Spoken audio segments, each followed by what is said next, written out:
काय मागण्या आहे आणि कोणाकोणाच्या भेटी घेतल्या? नमस्कार सर्वांना। आज बारसू रिफायनरी विरोधी जे समिती आहे त्या समितीचे सगळेच पदाधिकारी या ठिकाणी उपस्थित झालेले आहेत आणि मागच्या नाणार रिफायनरी असो किंवा त्यानंतरची बारसू रिफायनरी हे कोकणच्या विनाशाला कारणीभूत ठरणारे जे प्रकल्प आहेत ह्या प्रकल्पाच्या विरोधात हे सगळे स्थानिक ग्रामस्थ यांनी मिळून ही समिती तयार केलेली आहे आणि सर्वच्या सर्व गावातील ग्रामसभांनी त्या प्रकल्पाला विरोध करण्याचे प्रस्तावसुद्धा पारित केलेले आहेत आणि ही सर्व समिती मागच्या पहिल्या दिवसापासून कार्यरत राहिलेली आहे। अगदी प्रत्येकजण आपलं नाव आणि गावसुद्धा सांगतीलच, परंतु एक मात्र नक्कीच की मागच्याच आठवड्यामध्ये विधान परिषदेमध्ये बारसूच्या विषयाच्या अनुषंगाने जी चर्चा झाली त्यावेळेला या महाराष्ट्राचे गृहमंत्री, महाराष्ट्राचे उपमुख्यमंत्री माननीय देवेंद्र फडणवीस यांनी विधान परिषदेमध्ये सुद्धा आणि तत्पूर्वी एका कार्यक्रमाच्या ठिकाणी बोलत असताना बारसूच्या आंदोलकांना बदनाम करणारी वाक्य त्या ठिकाणी त्यांनी आपल्या तोंडून बाहेर काढली। बारसू आंदोलन हे काही पैसेवाली लोक चालवतात आणि फार थोड्या कमी प्रमाणात लोकांचा विरोध आहे, बाकी बहुतांश लोकांचा त्यांना पाठिंबा आहे। अशा पद्धतीची बेताल वक्तव्य करत असताना ह्या बारसू आंदोलकांना अन्य राज्यातून फंडिंग होतं अशा पद्धतीचं एक म्हणजे महाराष्ट्राच्या उपमुख्यमंत्र्यांना न शोभणारं असं वाक्य त्या ठिकाणी त्याने उच्चारलं आणि त्यामुळे उपमुख्यमंत्री देवेंद्र फडणवीस यांच्या या कोकणवासियांवर केलेल्या आरोपामुळे बारसू विरोधी हे समिती जी आहे त्याजवळ बारसू विरोधी लढा लढणारे तिथले बारसू आणि पंचक्रोशीतले ग्रामस्थ आहेत आणि त्याचबरोबर संपूर्ण कोकण किनारपट्टीवरची जी मंडळी आहेत ही खूप मोठ्या प्रमाणात दुखावलेली आहेत, त्यांच्यामध्ये खूप असंतोष निर्माण झालेला आहे। राज्यकर्त्यांनी कोकणवासियांचा असा अपमान करणं हे म्हणजेच कोकणवासियांचा द्वेष त्यांच्या मनामध्ये, हृदयामध्ये किती भरलेला आहे हे दाखवून देण्यासारखं आहे आणि म्हणून आज ह्या बारसू रिफायनरीच्या विरोधात केवळ बारसू आणि तिथल्या आजूबाजूचे पंचक्रोशीतलेच गाव नसून रायगड ते सिंधुदुर्ग ह्या संपूर्ण परिसरातली ही सगळी मंडळी, ग्रामस्थ मंडळी बारसू विरोधीच्या लढ्यामध्ये आता उतरलेली आहेत। आज हे शिष्टमंडळ दिल्लीला आलेले आहेत, त्यांनी ते सांगतीलच कोणाकोणाची भेट घेतली, पण ही कैफियत घेऊन मी कालच पेट्रोलियम मंत्री माननीय हरदीप सिंग पुरी साहेब यांनासुद्धा भेटलो। त्यांनी काय फोटो काढू दिलेला नाही आणि आम्हालाही काय तशी इच्छा नव्हती, पण निवेदन दिलेलं आहे। निवेदनाची ॲक्नॉलेजमेंटसुद्धा त्यांनी द्यायला नकार दिला, पण तरीसुद्धा आम्हाला काही त्याचा राग आलेला नाही, कारण केंद्र आणि राज्य सरकारचे सध्याचे राज्यकर्ते हे त्या रिफायनरीने पछाडलेले गेलेले आहेत। त्यांच्या नसानसामध्ये रिफायनरी भिनलेली आहेत, ती केवळ आणि केवळ कोकणच्या किंवा महाराष्ट्राच्या हितासाठी नसून तिथल्या भूमाफियांच्या हितासाठी आहे आणि रिफायनरीच्या नावावर भूमाफियांचे खिसे करोडोनी भरायचे हाच एकमेव त्यांचा उद्देश असल्यामुळे त्यांनी आम्हाला आमचं निवेदन स्वीकारलं जरी असलं तरी त्याची ॲक्नॉलेजमेंट दिलेले नाही, तरी आमचा राग नाही आहे। त्यांच्यासमोर आमची कैफियत मांडलेली आहे आणि आम्हाला जे सांगायचं ते सांगितलेलं आहे। मी आत्ता आपल्यासमोर या रिफायनरी समितीचे माननीय सत्यजित चव्हाण यांना माहिती विस्तृत करायची विनंती करतो। नमस्कार, मी सत्यजित चव्हाण।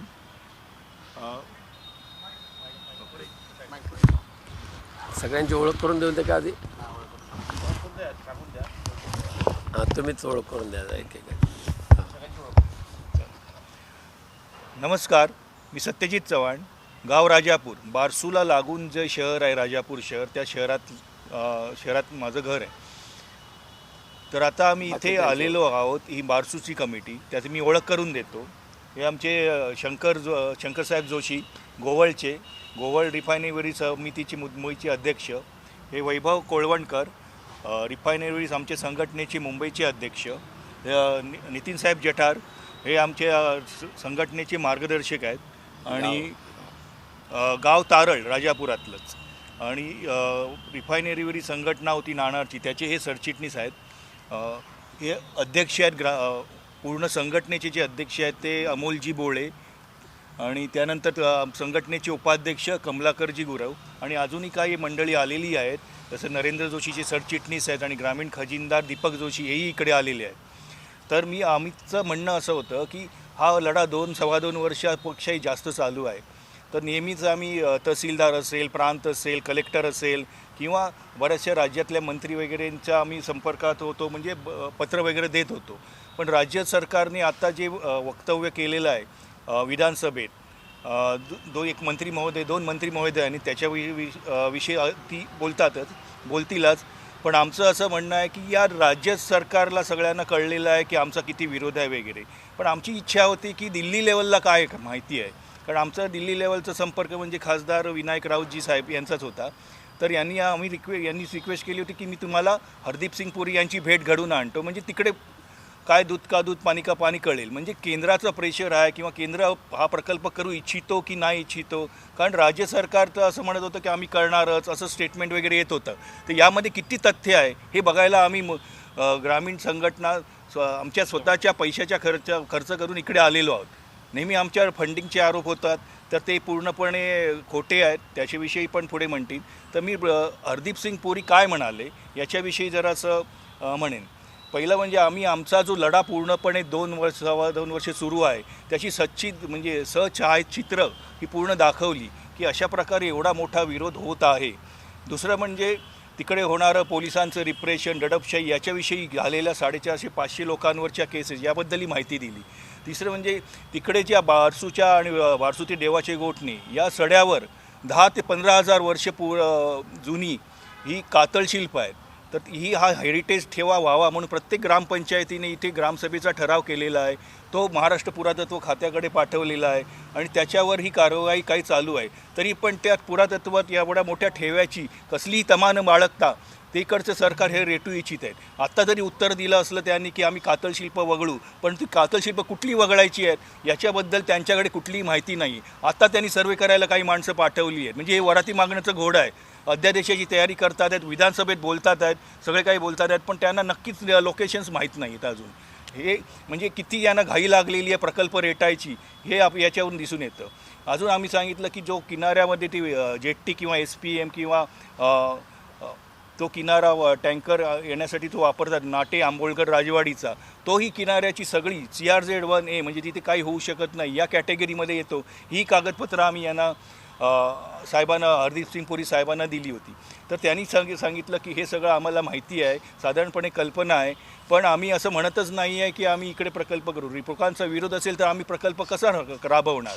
म्हणजे एवढं आमचं क्लिअर झालं की केंद्र सरकारने प्रकल्प राबवावा असं राज्य सरकारवर प्रेशर नाही आहे, एवढं आम्हाला तरी नक्की त्यांच्या बोलण्यातून कळलेलं होतं. म्हणजे फक्त ही जमिनी ज्यांनी घेतलेल्या आहेत, या राजकारण्याच्या पिट्ट्यांनी ज्या जमिनी घेतलेल्या आहेत त्या पिट्ट्यांच्या जमिनी ला चांगला रेट मिळावा अशा प्रकारचं ते षडयंत्र रचलं जाते. साधारण 2,000 एकरची जमीन तिकडे जमीन विक्री खरेदीचे व्यवहार झालेले आहेत, साधारण 50-60 कोटीला झालेले आहेत. पण आता ते 2,000 × 40 लाख एकरीचा रेट मागतात आहेत हे गुंतवणूकदार. म्हणजे 800 ते 900 कोटी रुपये 50 कोटीच्या इन्व्हेस्टमेंटवर कमवायचे आणि व्हाईटमध्ये कमवायचे, हे षडयंत्र आहे. या षडयंत्रासाठी हे सगळं गव्हर्नमेंट तिकडची SP, कलेक्टर आणि तिकडचे पालकमंत्री हे सगळेजण आम्हाला रणगाडा फिरवायचा प्रयत्न करत आहेत आणि सर्रास खोटं बोलत आहेत. तरी ह्या गोष्टी आम्हाला हरदीप सिंग पुरी साहेबांबद्दल कळल्या आणि त्यांच्याकडून कळल्या की त्यांचं केंद्राचं प्रेशर नाही आणि आम्हाला कसा विकास पाहिजे आहे. तिकडची बागायती आहे, मच्छीमारी आहे, पर्यटन आहे, या सगळ्या गोष्टींमध्ये कोकणाचा विकास होऊ शकतो, बारसू सोलगाव नाणार परिसराचा विकास होऊ शकतो याची स्पष्टपणे मांडणी केली.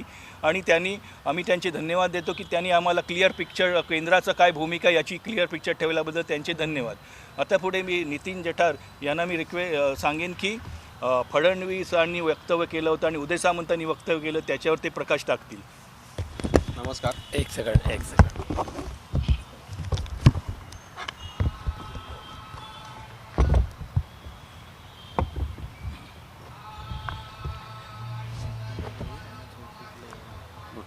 नमस्कार. आत्ताच पावसाळी अधिवेशनामध्ये विधानसभेमध्ये जी राज्याची एक लोकशाहीचं एक मंदिर असतं त्याच्यामध्ये काही वक्तव्य केली गेली जी संघटनेसाठी फारच बदनामकारी आहेत.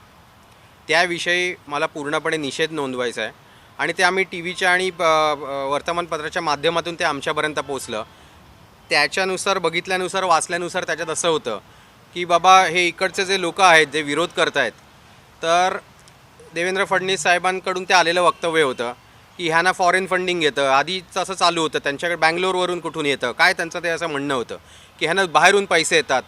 तर माझं त्यांना खुलं आव्हान आहे की आज जी इथे नावं उपस्थित आहेत अध्यक्ष उपाध्यक्ष मार्गदर्शक जे कोणी आहेत जे हे आंदोलन लीड करत आहेत, आता आम्हाला पाठिंबा देणारे भेटणारे लोक अनेक असतात, ते रोज निर्णय प्रक्रियेत नसतात.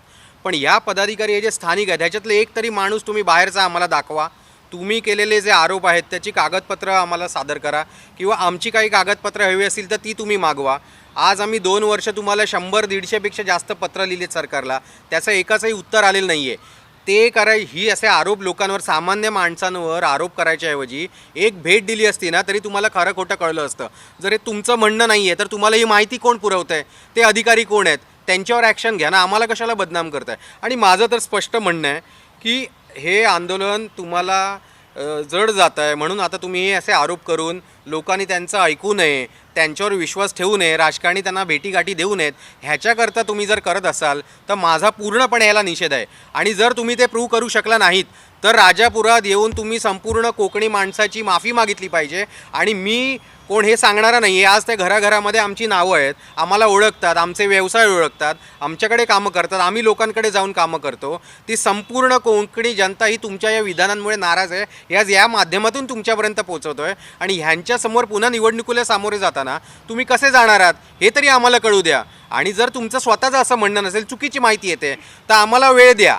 आमचं म्हणणं काय ते सामान्य म्हणून तुम्ही ऐकून घ्या. आणि जर नाही प्रूव्ह करता आलं तर तुम्ही माफी मागा. आणि मी या गोष्टीचा पूर्णपणे निषेध करतो. आणि या सगळ्यांची माफी आणि आमच्या ग्रामस्थांची कोकणी जनतेची माफी. या रिफायनरी रेटायच्या निमित्ताने तुम्ही जर रेटून खोटं बोलताय त्या निमित्ताने जर डाव साधताय तो तातडीने पाठी घ्या. नाहीतर आणि तसं नाही झालं तर आम्ही कायदेशीर कारवाईला सुद्धा पुढे मागे बघणार नाही आणि ती आम्ही पुढे जाणार आहोत. हेही आता या निमित्ताने आम्ही तुम्हाला सांगून टाकतो. आता राहिला विषय अजून आपले उद्योगमंत्री आहेत माननीय उदय सामंतजी, त्यांनीसुद्धा असं विधान केलं होतं की बाबा आम्ही लाठीचार्ज केलाच नाही. आता इथे मीडिया आहे, त्यांच्याकडे सगळं फुटेज आहे. तर पुन्हा माझी एक विनंती आहे, तुम्ही सगळे जबाबदार व्यक्ती आहात, लाखा मतांनी निवडून आलेले आहात, तर माझी विनंती एवढीच राहील की स्वतःचं जी विश्वासार्हता आहे ती राखून तुम्ही निदान त्या लोकशाहीच्या मंदिरामध्ये बोललं पाहिजे. आणि तसं जर होत नसेल तर एक आत्मपरीक्षणाची गरज आहे की सामान्य माणसांवरती तुम्ही एवढा अन्याय करून नक्की काय सारणार आहात. आणि तसं जर तुम्हाला जाणवत असेल तर तुम्ही तातडीने त्याची माफी मागितली पाहिजे. आणि ह्या सगळ्या गोष्टीचे जे काय पुरावे आहेत, कागदपत्र आहेत किंवा व्हिडिओ आहेत, हे सगळे मीडियामध्ये उपलब्ध आहेत. आणि एवढं होऊन जर तुम्ही खोटं बोलत असाल तर आम्ही आमचे मार्ग आम्हाला मोकळे आहेत. आणि हा विरोध असाच राहील, हा असाच पुढे जाणार आहे. आणि रिफायनरी तर आमच्यापैकी कोणी इकडे होऊ देणार नाही, हे आत्ताच मी तुम्हाला या माध्यमाने सांगतो. जागा निश्चित झाली नाही असं तुम्हाला केंद्रीय पेट्रोलियम मंत्री म्हणाले, पण बारसूमध्ये हा प्रकल्प होणार नाही असं आश्वासन त्यांनी दिलंय. नाही, पेट्रोलियम मंत्र्यांनी असं सांगितलं की जर आपका विरोध है तो ठीक है, हमें करना नहीं है, जा जाना हो जाएंगे. पण मी त्यांना सांगितलं की विरोध हा केवळ देखावा नाही, तो वस्तुस्थितीला धरून जो विरोध आहे. कोकण एक तर निसर्ग सौंदर्य आहे, तिथे आंबा बागायती खूप मोठ्या प्रमाणात, काजू बागायती खूप मोठ्या प्रमाणात, बांबू लागवड खूप मोठ्या प्रमाणात, मच्छीमारी व्यवसाय खूप मोठ्या प्रमाणात आहेत. याच्यावरच लोक खूप सुखी आहेत. आणि त्यामुळे त्याच्यामध्ये अजून जर तुम्हाला भर द्यायचं तर पर्यटनाला वाव द्या. कातळशिल्प आज 15,000 वर्षापूर्वीची कातळशिल्प बघायला देश विदेशातून लोक येतात, त्यांना इन्फ्रास्ट्रक्चर तयार करून द्या. पण रिफायनरी ही आमच्या कोकणला परवडणारी नाही. याच्यापूर्वी जे काय प्रदूषणकारी प्रकल्प आलेले आहेत त्यामुळेच मच्छीमार आणि बागायतदार उद्ध्वस्त झाला आहे. त्याच्यामध्ये रिफायनरी आली तर पूर्णपणे कोकण नष्ट होईल, हे आम्ही त्यांना स्पष्ट समजून सांगितलेलं आहे. नाही, प्रकल्पाची सध्या स्थिती काही नाही आहे. फक्त मागच्या वेळेला अगदी रेटून पोलिसी बळाचा दुरुपयोग करून ज्या पद्धतीने स्थानिक जमीन मालकाची परवानगी न घेताचसुद्धा तिथे जे बोरिंग केले गेले, ग्रामपंचायतीची परवानगी नाही, जमीन मालकाची परवानगी नाही, तरीसुद्धा जबरदस्तीने बोरिंग केलेले आहेत. त्या बोरिंगचं सॅम्पल सॉईल टेस्टिंग केलेले त्याचं सॅम्पल येईल, पण लोकांकडून अजिबात प्रतिसाद नाही, उलट विरोध हा वाढत चाललेला आहे.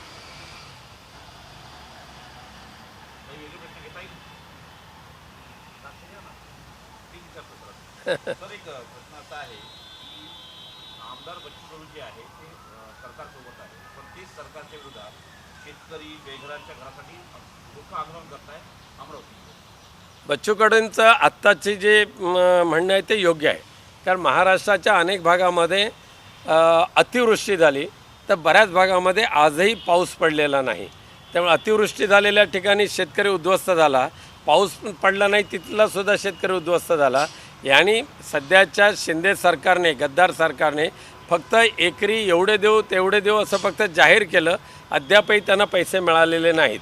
मागच्या अवकाळी पावसामध्ये कांदा उत्पादक जो उद्ध्वस्त झाला त्यांना 350 रुपये अनुदान देण्याचं जाहीर केलं होतं, पण माझ्या माहितीप्रमाणे अवघ्या 5% कांदा उत्पादकांना आज अनुदान मिळालेलं आहे 350 रुपयाप्रमाणे. बाकीच्यांना अद्यापही मिळालेलं नाही. केवळ आणि केवळ शेतकऱ्यांची धुळफेक चाललेली आहे. त्याच्या विरोधात बच्चू कडू रस्त्यावर उतरत असेल तर स्वागत आहे. काल संसदेमध्ये तुमच्यामध्ये आणि नारायण राणे यांच्यामध्ये थोडासा वाद झाला, परंतु संसदेमध्ये पवित्र मंदिरामध्ये अशा प्रकारचं शाब्दिक चिखलफेक होणं कितपत योग्य असं वाटतं? नाही, आमचं तेच म्हणणं आहे. कालचा विषय हा मणिपूरच्या हिंसाचाराच्या संदर्भातला होता. मणिपूर ज्या पद्धतीने जळतं आहे, पेटतं आहे आणि तिथल्या लोकांचं जीवन असह्य झालेलं आहे, त्याच्यावरचा तो विषय होता. परंतु दुर्दैवाने सत्ताधारी पक्षाच्या सदस्यांनी ज्यांनी काल संसदेमध्ये विचार मांडलेले आहेत त्यांनी त्या मणिपूरला स्पर्शसुद्धा केलेला नाही आहे. उलट गद्दार गटातल्या काही लोकांनी भाषणाला सुरुवात करत असताना आणि भाषणं संपवत असताना केवळ आणि केवळ महाराष्ट्र द्वेष, उद्धवजी ठाकरेंचा द्वेष, शिवसेना द्वेष या पलीकडे मणिपूरच्या बाळाला एकही अक्षर उच्चारलेलं नाही. आता केंद्रीय मंत्री लघु सूक्ष्म वगैरे वगैरे त्या महाशयांना बोलायचा काय संबंध होता काय कळलाच नाही. परंतु मला वाईट एवढं वाटलं, आणि महाराष्ट्राचं एवढं नाव संपूर्ण देशामध्ये असताना त्या महाराष्ट्राचं प्रतिनिधित्व करणारे आणि गद्दार गटातले किंवा बेईमानी वृत्ती जोपासून का होईना मोदींच्या चरणी विलीन झालेले केंद्रीय सूक्ष्म मंत्री यांनी ज्या पद्धतीने मराठी भाषेची हत्या करून टाकली, खून करून टाकला, त्यामुळे महाराष्ट्र जो संत ज्ञानेश्वरांनी निर्माण केलेली मराठी भाषा, जिचा उल्लेख अमृताबरोबर केला जातो आणि त्या अमृतापेक्षाही सरस असलेल्या मराठी भाषेचा काल ज्या पद्धतीने नारायण राणेंनी शब्दोच्चार केले, अविश्वास हा शब्दसुद्धा नारायण राणेंना लोकसभेमध्ये बोलू शकले नाहीत. हे महाराष्ट्राचं दुर्दैव नव्हे तर ते नरेंद्र मोदींचं दुर्दैव आहे. पण याच्यामध्ये श्रीकांत शिंदेंनी भाषण करताना सांगितलं आहे की हनुमान चालीसा उद्धव ठाकरेंनी आम्हाला राज्यामध्ये म्हणून दिली नाही आणि संसदेमध्ये हनुमान चालीसा त्यांनी म्हणून दाखवली. बघा, हनुमान चालीसा जर एखाद्याला म्हणायचे असेल तर त्याला बंदी अजिबात नाही आहे. त्यांनी म्हटलं पाहिजे, पण कुठे हनुमान चालीसा म्हणायची? स्वतःच्या घरात बसा, देवघरात बसा, मंदिरात बसा, सार्वजनिक ठिकाणी बसा, रस्त्यावर यायचं, फुटपाथवर बसायचं आणि हनुमान चालीसा म्हणायचं. हे हनुमान चालीसेची विटंबना आहे. ती हनुमान चालीसेची विटंबना. आणि जर हनुमान चालीसा, मी राणा मॅडमचा मी आदर करतो, पण त्यांना एक विनंती करतो आपल्या माध्यमातून, खरंच आज तुमच्या मुखातून हनुमान चालीसा म्हणायची झाली तर ती गरज आहे मणिपूरमध्ये जाऊन त्यांनी म्हटलं पाहिजे. मणिपूरच्या सरकारला सद्गती दे, मणिपूरच्या लोकांना आधार दे, यासाठी हनुमंताची कृपादृष्टी व्हावी, त्याची यासाठी हनुमान चालीसा मणिपूरला जाऊन त्यांनी तिचं पठण करावं. आजपासून एक कॅम्पेन सुरू झालं संपूर्ण देशभरात, माझी माती मेरा देश. काय वाटतं सर, निवडणुकीच्या पार्श्वभूमीवर अशा प्रकारचे कॅम्पेन पुढे येत आहे का? कारण की ज्या पद्धतीनं ते वंदन, प्रतिज्ञा, विरोका वंदन यासारखे कार्यक्रम होणार आहे. मागच्या 5 वर्षामध्ये एवढ्या नवीन शब्दांची निर्मिती झालेली आहे आणि लोकांना फसवण्याचा धंदा चालू केलेला आहे. परंतु हे सगळे नवीन नवीन शब्दांची निर्मिती करायची, योजना आखायच्या, परंतु पूर्वीच्या ज्या योजना आहेत त्या मात्र सगळ्या दप्तरी गुंडाळल्या गेलेल्या आहेत. गॅस मिळत नाही आहे. PM किसान योजनेमध्ये दुर्दैव आहे, PM किसान योजनेचे लाभार्थी सिंधुदुर्ग जिल्ह्यामध्ये बांगलादेशी आढळावेत आणि एकाच गावामध्ये नाही, अशा 3 गावांमध्ये बांगलादेशी आढळलेले आहेत. त्यामुळे ह्या नवीन योजनांचा जन्म घालायचा आणि जुन्या योजनांना मुठमाती द्यायची, हा सध्या धंदा चाललेला आहे. धन्यवाद. अच्छा. नितीन जठार. नितीन जठार.